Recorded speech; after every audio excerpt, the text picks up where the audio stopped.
जिंदगी भी असमंजस से बनी। हर कदम पर मैंने अपने आप को असमंजस की स्थिति में पाया। पिता के साथ संबंध रखूं न रखूं, गुरु को खुश करूं न करूं, शादी करूं न करूं, नौकरी पर जाऊं न जाऊं, मेरी जिंदगी असमंजस से बनी। मेरे अपने पिता से बनी, पिताजी मां से कहा करते थे, अपने लड़के को समझा दे, अगर इस घर में रहना है तो मेरे तरीके से रहना होगा। हाँ, ये बात बात पे तकरार करना, इनकार करना, ये बदतमीजी मैं बर्दाश्त नहीं कर सकता। समझा दे अपने लाडले को कि मैं उसका बाप हूँ, वो मेरा बाप नहीं। दूसरे के बच्चों को देखो, अपनी माँ का कितना सम्मान करते, उसकी हर आज्ञा का पालन करते, और एक ये अपना लड़का है, तुमने भी क्या औलाद पैदा की है। मेरे पिताजी को शिकायत थी कि मैं उनका सम्मान और मेरा अपने आप से प्रश्न था, क्या कोई सिर्फ इसलिए सम्मान का हकदार हो जाता है क्योंकि वो एक बाप है, उसने एक बच्चा पैदा किया है? क्या बच्चे पैदा करना बहुत बड़ी उपलब्धि है? क्या बच्चे पैदा धीरे-धीरे व्यक्ति ही कर सकते हैं? क्या इसके लिए तालीम की जरूरत होती है? नहीं, बिल्कुल नहीं। बच्चे तो कीड़े मकोड़े पशु पक्षी सभी पैदा करते हैं। सम्मान की वजह सिर्फ पैदा करना नहीं होता, सम्मान की वजह पैदा होने वाले की परवरिश के कारण होता है। लेकिन नहीं, हमने पैदा किया है, इसलिए हमारा सम्मान करना पड़ेगा। इसलिए मेरे पिता से नहीं, वो एक आज्ञाकारी पुत्र चाहते थे और मैं एक जिम्मेदार था। हम दोनों की चाहत पूरी नहीं हुई। मैं पिताजी का घर छोड़ के चला गया।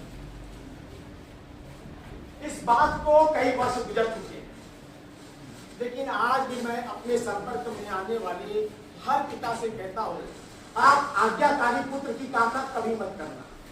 मूर्ख है वो आदमी जो यह इच्छा रखता है कि उसका पुत्र आज्ञाकारी हो। अगर पुत्र आज्ञाकारी है, ये खुश होने की वजह नहीं, बल्कि चिंता का कारण होना चाहिए। आप बात न मानने के लिए दम चाहिए, आकर के जेल में डाल दो, ये बच्चा और मेरी बातों का बनने खबर तो कोई ऐसा नहीं, लेकिन मेरा एक नुकसान जरूर है।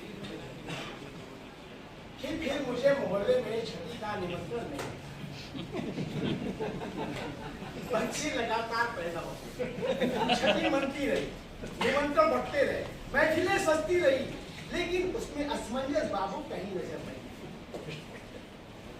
मेरी मोहल्ले वालों से जमी नहीं, जमती भी कैसे, वे नदी के बहाव के साथ बह रहे थे और मैं धारे के विपरीत तैर रहा। नतीजा ये निकला, मेरे आलोचक बन गए। मैं मोहल्ले में अलग थलग पड़ गया। अकेला हो जाना औरों के लिए तकलीफदायक हो, लेकिन मेरे कुछ इत्मीनान था, क्योंकि मैंने फैज के उस कौल को निभाया था जिसमें उन्होंने फरमाया है, हर संजीदा लिखने वाला कहने वाला अपना कमिटमेंट रखता है, उसे अपनी जिम्मेदारी निभानी चाहिए और किसी किस्म के खौफ से अपनी राय बदलनी नहीं चाहिए, मौका परस्ती नहीं दिखाना चाहिए, चंद टकों के एवज में उसे अपना नजरिया नहीं बेचना चाहिए। भाई, ऐसी क्या आफत आ गई है जो नंगी तलवार लिए दौड़ रहे हो?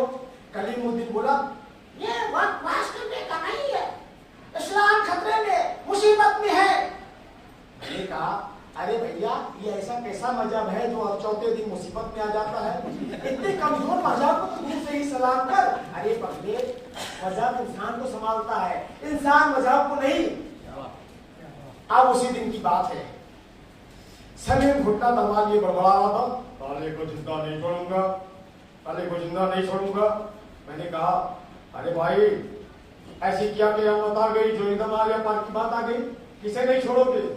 सलीम घुटना तलवार लहरा के कहने लगा, और हिंदू करने की हिम्मत देखो, वसीर भाई की मुर्गी कार से कुचल दिया है, उन्होंने समझ क्या रखा, दिखा दूंगा कि हमने भी चूड़ियां नहीं पहन रखी है। मैंने उसे समझाया और भावनात्मक कहानी थी जिसमें जीवन के सभी रंगों को एक कलाकार द्वारा शानदार उसकी प्रस्तुति की गई कि सही में सच में ये कहा गया, सही बात ही कही गई है कि कई उनकी कहानी नहीं है, जीवन में सबके निर्णय लेने में असमंजस की स्थिति उत्पन्न हो ही जाती है। और सबसे बड़ी बात तो ये है कि जैसा मैं पहले भी बताती रही हूँ कि नाटक में रिटेक नहीं होते हैं और कमर्शियल ब्रेक नहीं होता है। ऐसी कहानी को जो दर्शकों को बांध के रखे, उसको देखने की लालसा हमेशा बनी रही। ये बहुत बड़ी उपलब्धि है आपकी कि आपने इसको जो है एक मार्मिक चित्रण के द्वारा जो है हम सबके मन मस्तिष्क में बैठाया। और इसमें कहीं ना कहीं 2-4 लाइनें 2-4 जगह ऐसी भी थी जो हमें सचमुच भविष्य में सोचने को मजबूर कर रही हैं कि वास्तव में हम क्या सोच रहे हैं, हमारा समाज कहाँ जा रहा है। एक बहुत ही छोटा सा प्रयास जय भारती जी द्वारा जो पिछले साल किया गया था, उसको हम लोग चाहते तो थे कि बहुत बड़ा बृहद रूप में हो, लेकिन नहीं हो पाया। लेकिन हम कहेंगे कि बूंद बूंद से घड़ा भरता है। आपका ये छोटा छोटा प्रयास ही कहीं ना कहीं हम सबके मन में एक जोत जगाएगा कि हाँ, इस तरह के इवेंट हुए हमारे नगर में और हम सब उसका देखें और आपके कलाकार जो है वो उत्साहित हो, प्रोत्साहित हो और आप सबका, हम सब नगरवासियों का भी स्नेह आप सब पे बरसे।